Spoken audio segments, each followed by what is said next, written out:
Khammam virus సభలో CM Revanth Reddy మాట్లాడుతుండగా CPI Praja Pantha నేతలు ఆందోళనకు దిగారు. సభా గ్యాలరీలో పార్టీ బ్యానర్లు, వినతి పత్రాలతో నిరసన చేయడంతో ఉద్రిక్త నెలకొంది. పోలీసులు అడ్డుకోవడంతో తోపులాట జరిగింది. పోడు భూముల సమస్యలు పరిష్కరించాలని డిమాండ్ చేస్తూ నినాదాలు చేశారు. సాగు చేసుకుంటున్న పోడు రైతులకు తక్షణమే పట్టాలు ఇవ్వాలని డిమాండ్ చేశారు. దీంతో సభా ప్రాంగణంలో ఒక్కసారిగా టెన్షన్ వాతావరణం నెలకొంది.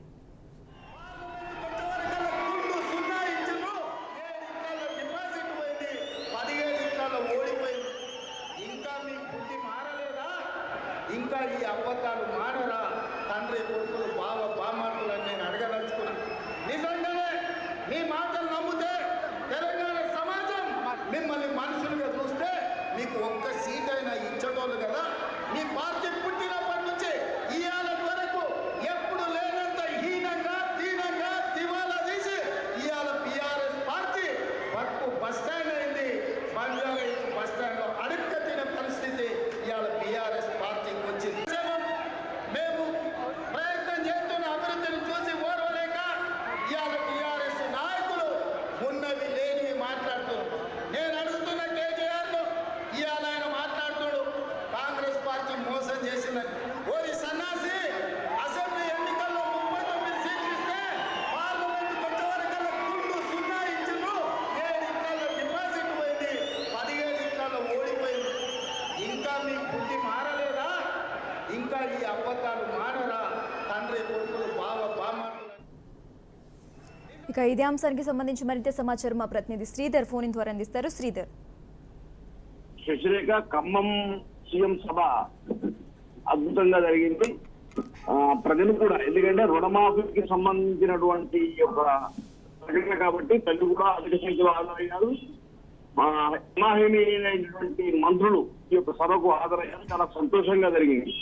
రేవంత్ రెడ్డి చేసినటువంటి ప్రసంగం కావచ్చు, మంత్రులు చేసినటువంటి ప్రసంగం కూడా ఆహుతులను అలరించింది.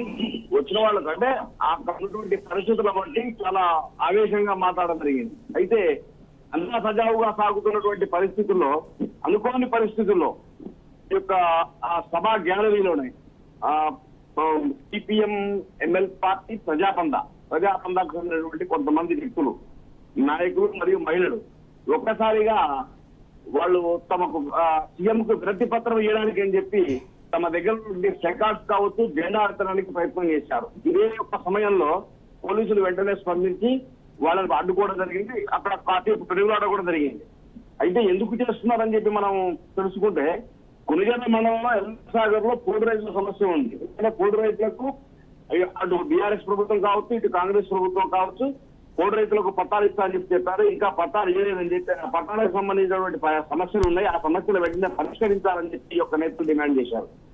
అయితే అంతకు ముందు కూడా ఈ ఎంఎల్ పార్టీకి సంబంధించిన వాళ్ళు, మిగిలిన వాళ్ళు వస్తున్నప్పుడు పోలీసులు లోపల రాజకీయ అరెస్ట్ చేయడం జరిగింది.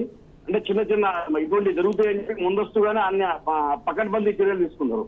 వాస్తవంగా పోడు రైతులకు సంబంధించినటువంటి దాని విషయంలో వాళ్ళకు పట్టాలు ఇవ్వడానికి కారణం ఏమిటంటే, ఇప్పుడు ప్రజెంట్ గా సాగు చేస్తున్న వారు కొంతమంది అసలు ఉదారులు కొంతమంది ఉన్నారు కాబట్టి వాళ్ళకి పట్టాలు లేదు. ఆ పట్టాలు ఇవ్వకపోవడం వల్ల మాకు అన్యాయం జరుగుతుందనే బాధతోటి ఈ రోజు వాళ్ళందరూ కూడా నిరసన వ్యక్తం చేశారు. వెంటనే అక్కడ ఉన్న మహిళలను కూడా కొద్దిగా వాళ్ళ పట్ల పరిణామక్రమంలో కింద పడడం జరిగింది. చివరకు ఇంత అన్యాయం జరుగుతున్నా కానీ సీఎం మాత్రం ఎక్కడ కూడా తన యొక్క స్పీచ్ లో ఎటువంటి ఇబ్బంది కలగకుండా చాలా గంభీరంగా ఆ యొక్క సభ అంతే కంటిన్యూషన్ అయిపోయింది. పోలీసులు మాత్రం వీళ్ళందరినీ వెంటనే అరెస్ట్ చేసి వేరే తరలించడం జరిగింది. Okay, right. Thanks for update Sridhar.